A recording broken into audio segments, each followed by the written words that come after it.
जय माता दी दोस्तों, आज आपके साथ शेयर करने वाली हूँ श्री दुर्गा सप्तशती से 9वां, 10वां, 11वां, 12वां और 13वां अध्याय।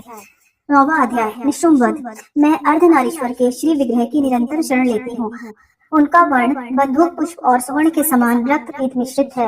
वह अपनी भुजाओं में सुंदर अक्षमाला, पास, अंकुश और वरद मुद्रा धारण करते हैं। अर्धचंद्र उनका आभूषण है तथा वह तीनों नेत्र से सुशोभित है। राजा ने कहा, भगवान, आपने रक्त बीज के वध से संबंध रखने वाला देवी चरित्र का ये अद्भुत महात्म मुझे बतलाया है। अब रक्त बीज के मारे जाने पर अत्यंत क्रोध में भरे हुए शुंभ और निशुंभ ने जो कर्म किया उसे मैं सुनना चाहता हूँ। ऋषि कहते हैं, राजन, युद्ध में रक्त बीज तथा अन्य दैत्यों के मारे जाने पर शुंभ और निशुंभ के क्रोध की सीमा न रही। अपनी विशाल सेना इस प्रकार मारी देख निशुंभ अपने अर्मश में भरकर देवी की ओर दौड़ा। उसके साथ असुरों की प्रधान सेना थी। उसके आगे पीछे और पार्श्व भाग में बड़े बड़े असुर थे जो क्रोध से ओट चबाते हुए देवी को मार डालने के लिए आए। महाप्रकर्मी शुंभ भी अपनी सेना के साथ मातृगणों से युद्ध करके क्रोधवश चंडिका को मारने के लिए आ पहुंचा। तब देवी के साथ शुंभ और निशुंभ का घोर संग्राम छिड़ गया। वे दोनों दैत्य मेघों की भांति बाणों की भयंकर वृष्टि कर रहे थे। उन दोनों के चलाए हुए बाणों को चंडिका ने अपने बाणों के समूह से तुरंत काट डाला और शस्त्र समूहों की वर्षा करके उन दोनों दैत्य अधिपतियों के अंगों में चोट पहुंचाई। निशुंभ ने भी तीखी तलवार और चमकती हुई ढाल लेकर देवी के श्रेष्ठ वाहन सिंह के ऊपर मस्तक पर प्रहार किया। अपने वाहन को चोट पहुंचाने पर देवी ने शूर्पणखा नामक बाण से निशुंभ की श्रेष्ठ तलवार तुरंत ही काट डाली और उसकी ढाल को भी, जिसमें 8 चांद जड़े हुए थे, खंड खंड कर दिया। ढाल तथा तलवार के कट जाने पर उस असुर ने शक्ति चलाई, किंतु सामने आने पर देवी ने चक्र से उसके भी 2 टुकड़े कर दिए। अब तो निशुंभ क्रोध से जल उठा और दानव ने देवी को मारने के लिए शूल उठाया, किंतु देवी ने समीप आने पर उसे भी मुक्के से मारकर चूर्ण कर दिया। तब उसने गदा घुमाकर चंडी के ऊपर चलाई, परंतु वह भी देवी के त्रिशूल से कटकर भस्म हो गई। तदंतर दैत्यराज निशुंभ को फरसा हाथ में लेकर आते देख देवी ने बाणों के समूह से घायल कर धरती पर सुला दिया। उस भयंकर पराक्रमी भाई निशुंभ के धराशायी हो जाने पर शुंभ को बड़ा क्रोध हुआ और अंबिका का वध करने के लिए वह आगे बढ़ा। रथ पर बैठे बैठे ही उत्तम आयुधों से सुशोभित अपनी बड़ी बड़ी 8 अनुपम भुजाओं से समूचे आकाश को ढककर वह अद्भुत शोभा पाने लगा। उसे आते देख देवी ने शंख बजाया और धनुष की प्रत्यंचा का भी अत्यंत दुस्साहस शब्द किया। साथ ही अपने घंटे के शब्द से जो समस्त दैत्य सैनिकों का तेज नष्ट करने वाला था, संपूर्ण दिशाओं को व्याप्त कर दिया। तदंतर सिंह ने भी अपनी दहाड़ से, जिसे सुनकर बड़े बड़े गजराजों का महान मद चूर हो जाता है, आकाश, पृथ्वी और 10 दिशाओं को गुंजा दिया। फिर काली ने आकाश में उछलकर अपने दोनों हाथों से पृथ्वी पर आघात किया। उसे ऐसा भयंकर शब्द हुआ जिससे पहले के सभी शब्द शांत हो गए। तदंतर शिवदूती ने दैत्यों के लिए अमंगलजनक अट्टहास किया। इन शब्दों को सुनकर समस्त असुर थर्रा उठे, किंतु शुंभ को बड़ा क्रोध हुआ। उस समय देवी ने जब शुंभ को लक्ष्य करके कहा, ओ दुरात्मा, खड़ा रहे, खड़ा रहे, तभी आकाश में खड़े हुए देवता बोल उठे, जय हो, जय हो। शुंभ ने वहां आकर ज्वालाओं से युक्त अत्यंत भयानक शक्ति चलाई। अग्निमय पर्वत के समान आती हुई उस शक्ति को देवी ने बड़े भारी लोके से दूर हटा दिया और उस समय शुंभ के सिंहनाद से तीनों लोग गूंज उठे। राजन, उसकी प्रतिध्वनि से वज्रपात के समान भयानक शब्द हुआ, जिससे अन्य सब शब्दों को जीत लिया। शुंभ के चलाए हुए बाणों के देवी ने अपने देवी के चलाए हुए बाणों के शुंभ ने अपने भयंकर बाणों द्वारा सैकड़ों हजारों टुकड़े कर दिए। तब क्रोध में भरी हुई चंडिका ने शुंभ को शूल से मारा। उसके आघात से मूर्छित हो गए पृथ्वी पर गिर पड़ा। इतने में ही शुंभ को चेतना हुई और उसने धनुष हाथ में लेकर बाणों द्वारा देवी काली तथा सिंह को घायल कर दिया। फिर उस दैत्यराज ने 10,000 बाहें बनाकर चक्रों से प्रहर से चंडिका को आच्छादित कर दिया। तब दुर्गम पीड़ा का नाश करने वाली भगवती दुर्गा ने कुपित होकर अपने बाणों से उन चक्रों तथा बाणों को काट डाला। यह देखकर निशुंभ दैत्यराज के साथ चंडिका का वध करने के लिए हाथ में गदा ले बड़े वेग से दौड़ा।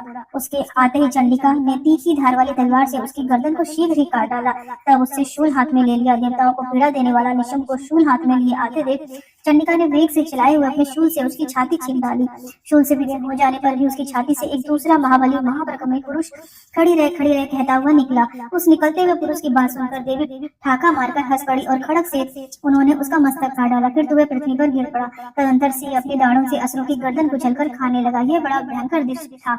उधर काली तथा शिवदूती ने भी अन्य दैत्यों का भक्षण आरंभ कर दिया। कुमारी की शक्ति ने विदीर्ण होकर कितने ही महादैत्य नष्ट हो गए। ब्राह्मणी ने मंत्रपूत जल से निस्तेज होकर कितने ही भाग खड़े हुए। कितने ही दैत्य महेश्वरी के त्रिशूल से छिन्न भिन्न हो धराशायी हो गए। वाराही के थुथुन के आघात से कितनों का पृथ्वी पर कचूमर निकल गया। वैष्णवी ने भी अपने चक्र से दानवों के टुकड़े टुकड़े कर डाले। इंद्री के हाथ से छूटे हुए वज्र से भी कितने ही प्राणों से हाथ धो बैठे। कुछ असुर नष्ट हो गए, कुछ उस महायुद्ध से भाग गए तथा कितने ही काले शिव दूती तथा सिंह के ग्रास बन गए। इस प्रकार श्री मार्कंडेय पुराण में सार्वणिक मनवंतर की कथा के अंतर्गत देवी महात्म्य में निशुंभवध नामक 9वां अध्याय पूरा हुआ। 10वां अध्याय शुंभवध। मैं मस्तक पर अर्धचंद्र धारण करने वाली शिव शक्ति स्वरूपा भगवती कामेश्वरी का हृदय में चिंतन करती हूँ। वे तपाए हुए सुवर्ण के समान सुंदर सूर्य, चंद्रमा और अग्नि ये 3 नेत्र हैं तथा वे अपने मनोहर हाथों में धनुष, बाण, अंकुश, पाश और शूल धारण किए हुए हैं। ऋषि कहते हैं, राजन, अपने प्राणों के समान प्यारे भाई निशुंभ को मारा देखकर सारी सेना का संहार होता जान शुंभ ने कुपित होकर कहा, दुष्ट दुर्गे, तू बल के अभिमान में आकर झूठ मूठ का घमंड ना दिखा। तू बड़ी माननी बनी है, किंतु दूसरी स्त्रियों के बल का सहारा लेकर लड़ती है। देवी बोली, अरे दुष्ट, मैं अकेली ही हूँ, इस संसार में मेरे सिवा दूसरी कौन है? देख, ये मेरी ही विभूतियां हैं, अतः मुझ में ही प्रवेश कर रही हैं। तदंतर ब्राह्मणी आदि समस्त देवियां अंबिका देवी के शरीर में लीन हो गई। उस समय केवल अंबिका देवी ही रह गई। देवी बोली, मैं अपनी ऐश्वर्य शक्ति से अनेक रूपों में यहाँ उपस्थित हुई थी, अब रूपों को मैंने समेट लिया है, अब मैं अकेली ही युद्ध में खड़ी हूँ, तुम भी स्थिर हो जाओ। ऋषि कहते हैं, तदंतर देवी और शुंभ दोनों सब देवताओं तथा दानवों को देखते देखते भयंकर युद्ध छिड़ गया। बाणों की वर्षा तथा तीखे शस्त्रों एवं दारुण अस्त्रों के प्रहार के कारण उन दोनों का युद्ध सब लोगों के लिए बड़ा भयानक प्रतीत हुआ। उस समय अंबिका देवी ने सैकड़ों दिव्य अस्त्र छोड़े, उन्हें दैत्यराज शुंभ ने अपने निवारक अस्त्रों द्वारा काट डाला। इसी प्रकार शुंभ ने भी जो दिव्य अस्त्र चलाए, उन्हें परमेश्वर ने भयंकर हुंकार शब्द के उच्चारण से आदि द्वार किलवाड़ में ही नष्ट कर डाला। तब उस असुर ने सैकड़ों बाणों से देवी को आच्छादित कर दिया। यह देख क्रोध में भरी हुई उस देवी ने भी बाण मारकर उसका धनुष काट डाला। धनुष कट जाने पर भी दैत्यराज ने शक्ति हाथ में ली, किंतु देवी ने चक्र से उसके हाथ की शक्तियों को भी काट गिराया। तत्पश्चात दैत्यों के स्वामी शुंभ ने 100 चांद वाली चमकती हुई ढाल और तलवार हाथ में ले उस समय देवी पर धावा बोल दिया। उसके आते ही चंडिका ने अपने धनुष से छोड़े हुए तीखों बाणों द्वारा उसकी सूर्य किरणों के समान उज्जवल ढाल और तलवार को तुरंत काट दिया। फिर उस समय दैत्य के घोड़े और सारथी मारे गए। धनुष तो पहले ही कट चुका था, अब उसने अंबिका को मारने के लिए उद्धत वो भयंकर मुदगर हाथ में लिया। उसे आते देख देवी ने अपने तीक्ष्ण बाणों से उसका मुदगर भी काट डाला, जिस पर वह असुर मुक्का तानकर बड़े वेग से देवी की ओर झपटा। उस दैत्यराज ने देवी की छाती में मुक्का मारा, तब उस देवी ने उसकी छाती में एक चांटा जड़ दिया। देवी का थप्पड़ खाकर दैत्यराज शुंभ पृथ्वी पर गिर पड़ा, किंतु पुनः साहस पूर्वक उठकर खड़ा हो गया। फिर वह उछला और देवी को ऊपर ले जाकर आकाश में खड़ा हो गया। तब चंडिका का आकाश में भी बिना किसी आधार के शुंभ के साथ युद्ध करने लगी। उस समय दैत्य और चंडिका का आकाश में एक दूसरे से लड़ने लगे। उनका वह युद्ध पहले सिद्ध और मुनियों को विस्मय में डालने वाला हुआ। फिर अंबिका ने शुंभ के साथ बहुत देर तक युद्ध करने के पश्चात उसे उठाकर घुमाया और पृथ्वी पर पटक दिया। पटके जाने पर पृथ्वी पर आने के बाद वह दुष्टात्मा दैत्य पुनः चंडिका का वध करने के लिए उसकी ओर बड़े वेग से दौड़ा। तब समस्त दैत्यों के राजा शुंभ को अपनी ओर आते देख देवी ने त्रिशूल से उसकी छाती छेदकर उसे पृथ्वी पर गिरा दिया। देवी के शूल की धार से घायल होने पर उसके प्राण पखेरु उड़ गए और वह समुद्र, द्वीपों और पर्वतों सहित समूची पृथ्वी को कपाता हुआ भूमि पर गिर पड़ा। तदंतर उस दुरात्मा के मारे जाने पर संपूर्ण जगत प्रसन्न एवं पूर्ण स्वस्थ हो गया और आकाश स्वच्छ दिखाई देने लगा। पहले जो उत्पात सूचक मेघ और उल्कापात होते थे वे अब शांत हो गए। उस दैत्य के मारे जाने पर नदियां भी ठीक मार्ग से बहने लगी। उस समय शुंभ की मृत्यु के बाद संपूर्ण देवताओं का हृदय हर्ष से भर गया। गंधर्व मधुर गीत गाने लगे, दूसरे गंधर्व बाजे बजाने लगे और अप्सराएं नाचने लगी। पवित्र वायु बहने लगी, सूर्य की प्रभा उत्तम हो गई। अग्निशाला की बुझी हुई आग अपने आप प्रज्वलित होगी तथा संपूर्ण दिशाओं के भयंकर शब्द शांत हो गए। इस प्रकार श्री मार्कंडेय पुराण में सार्वणिक मनवंतर की कथा के अंतर्गत देवी महात्म्य में शुंभ नामक वध 10वां अध्याय पूर्ण हुआ। 11वां अध्याय देवताओं द्वारा देवी की स्तुति तथा देवी द्वारा देवताओं का वरदान।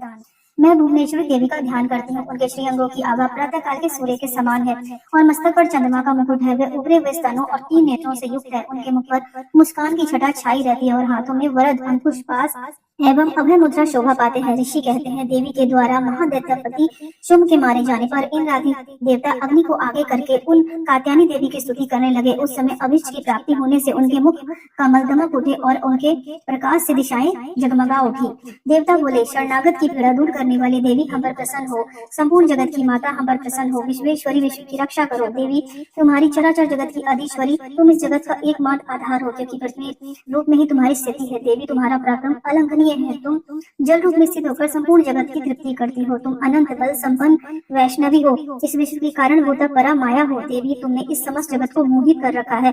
तुम ही प्रसन्न होने पर पृथ्वी पर मोक्ष की प्राप्ति कराती हो। देवी, संपूर्ण विद्याएं तुम्हारे ही भिन्न भिन्न स्वरूप हैं। जगत में जितनी भी स्त्रियां हैं वे सब तुम्हारी ही मूर्तियां हैं। जगदम एकमात्र तुमने इस पृथ्वी को व्याप्त कर रखा है। तुम्हारी स्तुति क्या हो सकती है। तुम तो स्तवन करने योग्य पदार्थों से परे एवं परावाणी हो। जब तुम सर्वस्वरूपा देवी स्वर्ग तथा मोक्ष प्रदान करने वाली हो तब इसी रूप में तुम्हारी स्तुति हो गई है। तुम्हारी स्तुति के लिए इससे अच्छी युक्तियां क्या हो सकती है। बुद्धि रूप से सब लोगों के हृदय में विराजमान रहने वाली तथा स्वर्ग एवं मोक्ष प्रदान करने वाली नारायणी देवी, तुम्हें नमस्कार है। कला, काष्ठा आदि के रूप में क्रमशः परिणाम की ओर ले जाने वाली तथा विश्व का उपसंहार करने में समर्थ नारायणी, तुम्हें नमस्कार है। नारायणी, तुम सब प्रकार का मंगल प्रदान करने वाली मंगलमयी हो, कल्याणदानी शिवा हो, सब पुरुषार्थों को सिद्ध करने वाली शरणागत वत्सला हो, तीन नेत्रों वाली गौरी हो, तुम्हें नमस्कार है। तुम सृष्टि पालन और संहार की शक्ति होता सनातन देवी हो, गुणों का आधार तथा सर्व गुणमयी हो। नारायणी, तुम्हें नमस्कार है। शरण में आए हुए दीनों और दुर्गतों की रक्षा में संलग्न रहने वाली देवी, सबकी पीड़ा दूर करने वाली नारायणी देवी, तुम्हें नमस्कार है। नारायणी, तुम ब्राह्मणी का रूप धारण करके हंसों के जुटे हुए विमान पर बैठी हो तथा पुष्प मिश्रित जल छिड़कती रहती हो, तुम्हें नमस्कार है। महेश्वरी रूप से त्रिशूल, चंद्रमा एवं सर्प को धारण करने वाली तथा महान वृषभ की पीठ पर बैठने वाली नारायणी देवी, तुम्हें नमस्कार है। मोरों और मुर्गों से घिरी रहने वाली तथा महाशक्ति धारण करने वाली कौमारी रूप धारणी निष्पापी नारायणी, तुम्हें नमस्कार है। शंख, चक्र, गदा, शंख, धनुष रूप उत्तम आयुधों का धारण करने वाली वैष्णवी शक्ति स्वरूपा नारायणी, तुम प्रसन्न हो जाओ, तुम्हें नमस्कार है। हाथ में भयानक महाचक्र लिए और दाढ़ों पर धरती को उठाए वाराही रूपणी धारणी कल्याणमयी नारायणी, तुम्हें नमस्कार है। भयंकर नरसिंह रूप में दैत्यों के वध के लिए उपयोग करने वाली तथा त्रिभुवन की रक्षा में संलग्न रहने वाली नारायणी, तुम्हें नमस्कार है। मस्तक पर किरीट और हाथ में महावज्र धारण करने वाली सहस्र नेत्रों के कारण उद्युक्त दिखाई देने वाली और वृत्तासुर के प्राणों को अपहरण करने वाली इंद्र शक्ति नारायणी देवी, तुम्हें नमस्कार है। शिवदूती रूप से दैत्यों की महती सेना का संहार करने वाली भयंकर रूप धारण तथा विकट गर्जना करने वाली नारायणी, तुम्हें नमस्कार है। दाढ़ों के कारण विकराल मुख वाली मुंडमाला से विभूषित मुंड मर्दनी चामुंडा रूपा नारायणी, तुम्हें नमस्कार है। लक्ष्मी, लज्जा, महाविद्या, श्रद्धा, पुष्टि, स्वधा, धूर्वा, महारात्रि तथा अभिधा रूप नारायणी, तुम्हें नमस्कार है। मेधा, सरस्वती, वर, भूति, ब्राह्मणी, तामसी, नियता तथा ईर्ष्या रूपणी नारायणी देवी, तुम्हें नमस्कार है। सर्वस्वरूपा, सर्वेश्वरी तथा प्रकार की शक्तियों से संपन्न दिव्य रूपा दुर्गे देवी, सब भयों से हमारी रक्षा करो, तुम्हें नमस्कार है। कात्यायनी, यह तीनों लोचन से विभूषित तुम्हारा सौम्य मुख सब प्रकार के भयों से हमारी रक्षा करे, तुम्हें नमस्कार है। भद्रकाली, ज्वालाओं के कारण विकराल प्रतीत होने वाला अत्यंत भयानक और समस्त शत्रुओं का संहार करने वाला तुम्हारा त्रिशूल भय से हमें बचाए, तुम्हें नमस्कार है। देवी, जो अपनी ध्वनि से संपूर्ण जगत को व्याप्त करके दैत्यों के तेज नष्ट किए देता है, वह तुम्हारा घंटा हम लोगों की पापों से उसी प्रकार रक्षा करो जैसे माता अपने पुत्रों की बुरे कर्मों से रक्षा करती है। चंडिके, तुम्हारे हाथों में सुशोभित खड्ग जो असुरों के रक्त और चर्बी से चर्चित है, हमारा मंगल करे, हम तुम्हें नमस्कार करते हैं। देवी, तुम प्रसन्न होने पर सब लोगों को नष्ट कर देती है और कुपित होने पर मनोवांछित सभी कामनाओं का नाश कर देती हो। जो लोग तुम्हारी शरण में जा चुके हैं उन पर तो विपत्ति आती ही नहीं है। तुम्हारी शरण में गए हुए मनुष्य दूसरों को शरण देने वाले हो जाते हैं। देवी अंबिके, तुमने अपने स्वरूप को अनेक भागों में विभक्त करके नाना प्रकार के रूपों से जो इस समय इस धर्मद्रोही महादैत्य का संहार किया है, वह तुम्हारे सिवा दूसरी कौन कर सकती है। विद्याओं में ज्ञान को प्रकाशित करने वाले शास्त्रों में तथा आदि वाक्यों में तुम्हारे सिवा और किसका वर्णन है तथा तुमको छोड़कर दूसरी कौन सी ऐसी शक्ति है जो इस विश्व को अज्ञान में और घोर अंधकार से परिपूर्ण ममता रूपी गड्ढे में निरंतर भटका रही है। जहाँ राक्षस, जहाँ भयंकर विश्व वाले सर्प, जहाँ शत्रु, जहाँ लेबरों की सेना, जहाँ दवानल हो वहाँ तथा समुद्र के बीच में भी साथ रहकर तुम विश्व की रक्षा करती हो। विश्वेश्वरी, तुम विश्व का पालन करती हो, विश्व रूपा हो, इसलिए संपूर्ण विश्व को धारण करती हो। तुम भगवान विश्वनाथ की बंदनी हो। जो लोग भक्ति पूर्वक तुम्हारे सामने मस्तक झुकाते हैं वे संपूर्ण विश्व को आश्रय देने वाले हो जाते हैं। देवी, प्रसन्न हो जाओ, इस समय असुरों का वध करके तुमने शीघ्र ही हमारी रक्षा की है, उसी प्रकार सदा हमें शत्रुओं के भय से बचाओ। संपूर्ण जगत का पाप नष्ट कर दो और उत्पात एवं पापों के फलस्वरूप प्राप्त होने वाले महामारी आदि बड़े बड़े उपद्रव को शीघ्र दूर करो। विश्व की पीड़ा दूर करने वाली देवी, हम तुम्हारे चरणों पर पड़े हुए हैं, हम पर प्रसन्न हो। फिर लोक निवासिनी की पूजनीय परमेश्वरी, सब लोगों को वरदान दो। देवी बोली, देवताओं, मैं वर देने को तैयार हूँ। तुम्हारे मन में जिसकी भी इच्छा हो वह वर मांगो, संसार के लिए उस उपकारक वर को भी मैं अवश्य दूंगी। देवता बोले, सर्वेश्वरी, तुम इस प्रकार तीनों लोगों की समस्त बाधाओं को शांत करो और हमारे शत्रुओं का नाश करती रहो। देवी बोली, देवताओं, व्यवस्थ मनवंतर के 28वें युग में निशुम्भ और निशुम्भ नामक 2 अन्य दैत्य उत्पन्न होंगे। तब मैं नंदगोप के घर में उनकी पत्नी यशोदा के गर्भ से अवतीर्ण हो विंध्याचल में जाकर रहूंगी और उन दोनों असुरों का नाश करूंगी। फिर अत्यंत भयंकर रूप से पृथ्वी पर अवतार ले मैं व्यप्राचित नाम वाले दानवों का वध करूंगी। उस भयंकर महादैत्य का भक्षण करते समय मेरे दांत अनार के फूल की भांति लाल हो जाएंगे। तब स्वर्ग में देवता और मृत्युलोक में मनुष्य सदा मेरी स्तुति करते हुए मुझे रक्त दंतिका कहेंगे। फिर जब पृथ्वी पर 100 बच्चों के लिए वर्षा रुक जाएगी और पानी का अभाव हो जाएगा, उस समय मुनियों के स्तवन करने पर मैं पृथ्वी पर अयोनिजा रूप में प्रकट हो जाऊंगी और 100 नेत्रों से मुनियों को देखूंगी। अतः मनुष्य तथाक्षी इस नाम से मेरा कीर्तन करेंगे। देवताओं, उस समय मैं अपने शरीर से उत्पन्न हुए शापों द्वारा समस्त संसार का भरण पोषण करूंगी। जब तक वर्षा नहीं होगी तब तक वे शाप ये सबके प्राण की रक्षा करेंगे। ऐसा करने के कारण पृथ्वी पर शाकंभरी के नाम से मेरी ख्याति होगी। उसी अवतार में मैं दुर्गम नामक महादैत्य का भी वध करूंगी, जिससे मेरा नाम दुर्गा देवी के रूप में प्रसिद्ध होगा। फिर मैं भी भीम रूप धारण करके मुनियों की रक्षा के लिए हिमालय पर रहने वाले राक्षसों का भक्षण करूंगी। उस समय सब मुनि भक्ति से नतमस्तक हो मेरी स्तुति करेंगे। तब मेरा नाम भीमा देवी के रूप में विख्यात होगा। जब अरुण नामक दैत्य तीनों लोकों में भारी उपद्रव मचाएगा, तब मैं तीनों लोगों का हित करने के लिए 6 पैरों वाली असंख्य भ्रमरों के रूप धारण करके उस महादैत्य का वध करूंगी। उस समय जब सब लोग भ्रामरी के नाम से लोग मेरी स्तुति करेंगे। इस प्रकार जब जब संसार में दानवी बाधा उपस्थित होगी, तब तब अवतार लेकर मैं शत्रुओं का संहार करती रहूंगी। इस प्रकार श्री मार्कंडेय पुराण में सार्वणिक मनमंत्र की कथा के अंतर्गत देवी महात्म्य में देवी स्तुति नामक 11वां अध्याय संपूर्ण हुआ। 12वां अध्याय देव चरित्रों के पाठ का महात्मा। मैं 3 नेत्रों वाली दुर्गा देवी का ध्यान करती हूँ। उनके श्री अंगों की प्रभा बिजली के समान है। वैसी के कंधे पर बैठी हुई भयंकर प्रतीत होती है। हाथों में तलवार और ढाल लिए अनेक कन्याएं उनकी सेवा में खड़ी हैं। वे अपने हाथ में चक्र, गदा, तलवार, ढाल, बाण, धनुष, पास और तर्जनी मुद्रा धारण किए हुए है। उनका स्वरूप अग्नि में है तथा वे माथे पर चंद्रमा का मुकुट धारण करती है। देवी बोली, देवताओं, जो एकाग्रचित होकर प्रतिदिन इन स्तुतियों से मेरा स्तवन करेगा, उनकी सारी बाधाएं मैं निश्चय ही दूर कर दूंगी। जो मधु कैटव का नाश, महिषासुर का वध तथा शुंभ निशुंभ के संहार के प्रसंग का पाठ करेंगे तथा अष्टमी, चतुर्दशी और नवमी को भी जो एकाग्रचित होकर भक्ति पूर्वक मेरे उत्तम महात्म का श्रवण करेंगे, उसे कोई पाप नहीं छू सकेगा। उन पर पाप जनित आपत्तियां भी नहीं आएंगी। उनके घर में कभी दरिद्रता नहीं होगी तथा उनको कभी प्रेमी जनों के विछोह का कष्ट नहीं भोगना पड़ेगा। इतना ही नहीं, उन्हें शत्रु से, लुटेरों से, राजा से, शस्त्र से, अग्नि से तथा जल की राशि से कभी भी भय नहीं होगा। इसलिए सबको एकाग्रचित होकर भक्ति पूर्वक मेरे इस महात्म को सदा पढ़ना अथवा सुनना चाहिए। यह परम कल्याणकारक मेरा महात्म महामारी जनित समस्त उपद्रवों तथा आध्यात्मिक आदि तीनों प्रकार के उत्पादों को शांत करने वाला है। मेरे जिस मंदिर में प्रतिदिन विधि पूर्वक मेरे इस महात्म का पाठ किया जाता है, उस स्थान को मैं कभी नहीं छोड़ती। वहाँ सदा ही मेरा सानिध्य बन जाता है। बलिदान, पूजा, होम तथा महोत्सव के अवसरों पर मेरे इस चरित्र को पूरा पाठ और श्रवण करना चाहिए। ऐसे करने पर मनुष्य विधि को जानकर या बिना जाने भी मेरे लिए जो बलि, पूजा या होम आदि करेगा, मैं उसे बड़ी प्रसन्नता के साथ ग्रहण करूंगी। शरद काल में जो वार्षिक महापूजा की जाती है, उस अवसर पर जो मेरे स्नातन को भक्तिपूर्वक सुनेगा, वह मनुष्य मेरे प्रसाद से सब बाधाओं से मुक्त होगा तथा धन, धान्य एवं पुत्र से संपन्न होगा। इसमें तनिक भी संदेह नहीं है। मेरे स्नातन, मेरे प्रभु की सुंदर कथाएं हैं तथा युद्ध में किए हुए मेरे पराक्रम सुनने से मनुष्य निर्भय हो जाता है। मेरे महात्म का श्रवण करने वाले पुरुष से शत्रु नष्ट हो जाते हैं, उन्हें कल्याण की प्राप्ति होती है तथा उनका कुल आनंदित रहता है। सर्वत्र शांति, बुरे कर्म, बुरे स्वप्न दिखाई देने पर भी, ग्रह जनित भयंकर पीड़ा उपस्थित होने पर भी मेरा महात्म श्रवण करना चाहिए। इससे सब विघ्न तथा भयंकर ग्रह पीड़ाएं शांत हो जाती है और मनुष्य द्वारा देखा हुआ दुस्वप्न शुभ स्वप्न में परिवर्तित हो जाता है। बाल ग्रहों से आक्रांत हुए बालकों के लिए यह महात्म शांति कारक है तथा मनुष्यों के संगठन में फूट होने पर यह अच्छी प्रकार से मित्रता कराने वाला होता है। यह महात्म समस्त दुराचारियों के बल का नाश करने वाला है। इसके पाठ्यक्रम से राक्षसों, भूतों और पिशाचों का नाश हो जाता है। यह सब महात्मा मेरे समीप की प्राप्ति कराने वाला होता है। पशु, पुष्प, अर्घ, धूप, दीप, गंध आदि उत्तम सामग्रियों द्वारा पूजन करने से, ब्राह्मणों को भोजन कराने से, होम कराने से, प्रतिदिन अभिषेक कराने से, नाना प्रकार के अन्य भोगों को अर्पण करने से, दान देते समय आदि 1 वर्ष तक जो मेरी आराधना की जाती है, उससे मुझे जितनी प्रसन्नता होती है, उतनी प्रसन्नता मेरे उत्तम चरित्र का एक बार श्रवण करने मात्र से हो जाती है। ये महात्म श्रवण करने पर पापों को हर लेता है, आरोग्यता प्रदान करता है। मेरे पर धुआं का कीर्तन समस्त भूतों से रक्षा करता है तथा मेरा युद्ध विषयक चरित्र दुष्ट दैत्यों का संहार करने वाला है। इसके श्रवण करने पर मनुष्य को शत्रु का भय नहीं रहता। देवताओं, तुमने और महर्षियों ने जो मेरी स्तुति की है तथा ब्रह्मा जी ने जो स्तुति की है, वे सभी कल्याण में बुद्धि प्रदान करती है। वन में, सोने मार्ग में अथवा दानव नल में घिर जाने पर, निर्जन स्थान में, लुटेरों के दाव में पड़ जाने पर या शत्रुओं के पकड़े जाने पर अथवा जंगल में सिंह, व्याघ्र या जंगली हाथियों के पीछा करने पर, कुपित राजा के आदेश से बंद या बंधक के स्थान में ले जाने पर, अथवा महासागर में नाव पर बैठने के बाद भारी तूफान से नाव के डगमग होने पर और अत्यंत भयंकर युद्ध में शस्त्रों का प्रहार होने पर अथवा वेदना से पीड़ित होने पर भी, बहुना सभी भयानक बाधाओं से उपस्थित होने पर भी जो मेरे इस चरित्र का स्मरण करता है वह मनुष्य संकट से मुक्त हो जाता है। मेरे प्रभाव से सिंह आदि हिंसक जंतु नष्ट हो जाते हैं तथा लुटेरे और शत्रु भी मेरे चरित्र का स्मरण करने पर पुरुष से दूर भागते हैं। ऋषि कहते हैं, यूं कहकर प्रचंड पराक्रमी भगवती चंडिका सब देवताओं से देखते देखते वहीं अंतर ध्यान हो गई। फिर समस्त देवता भी शत्रुओं के मारे जाने से निर्भय हो पहले की भांति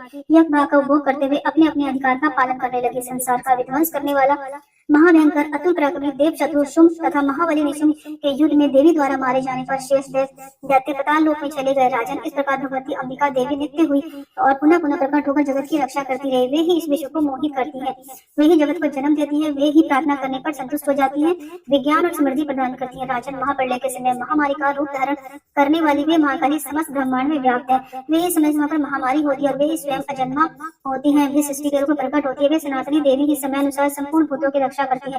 मनुष्यों के विदय के समय भी वे ही घर में लक्ष्मी के रूप में स्थित हो उनकी प्रदान करती है और वे ही अभाव के समय देवता बनकर विनाश का कारण होती है।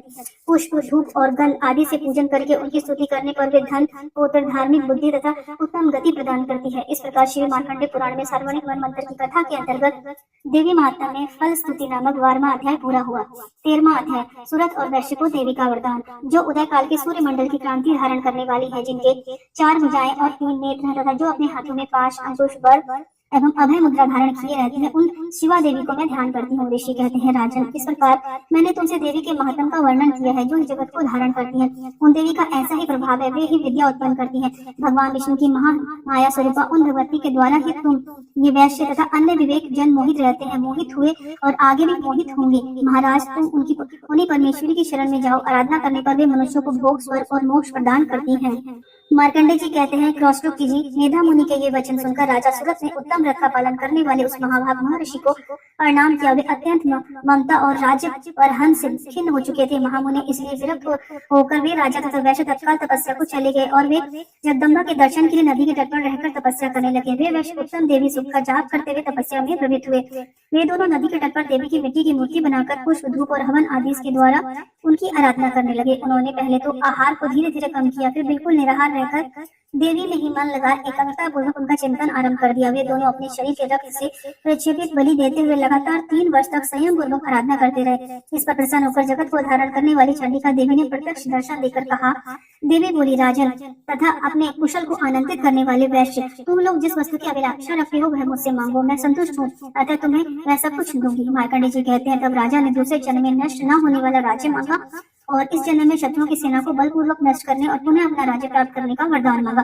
वैश्य का चित्त संसार की ओर से खिन्न और विरक्त हो चुका था और वे बड़े बुद्धिमान थे, अतः उस समय उन्होंने ममता और अहंता रूपा अशक्ति का नाश करने वाला ज्ञान मांगा। देवी बोली, राजन, तुम थोड़े ही दिनों में शत्रुओं को मारकर अपने राज्य प्राप्त कर लोगे। अब वह तुम्हारा राज्य स्थिर रहेगा। फिर मृत्यु के पश्चात तुम भगवान सूर्य के अंश से जन्म लेकर इस पृथ्वी पर सार्वजनिक मनु के नाम से विख्यात होगे। वैश्यवर, तुमने भी जिस वर को मुझसे मांगने की इच्छा की है उसे देती हूँ, तुम्हें मोक्ष के लिए ज्ञान प्राप्त होगा। मार्कंडेय जी कहते हैं, इस प्रकार उन दोनों का मनवांछित फल देखकर तथा उनके द्वारा भक्ति पूर्वक अपनी स्तुति सुनकर देवी अंबिका का तत्काल अंतर ध्यान हो गया। इस तरह देवी के वरदान पाकर क्षत्रिय में श्रेष्ठ सूरत सूर्य से जन्म लेकर सार्वजनिक मनु होंगे। इस प्रकार श्री मार्कंडेय पुराण में सार्वजनिक मन मंत्र की कथा के अंतर्गत देवी माता में सूरत और वैश्य को वरदान नामक 13वां अध्याय पूरा हुआ।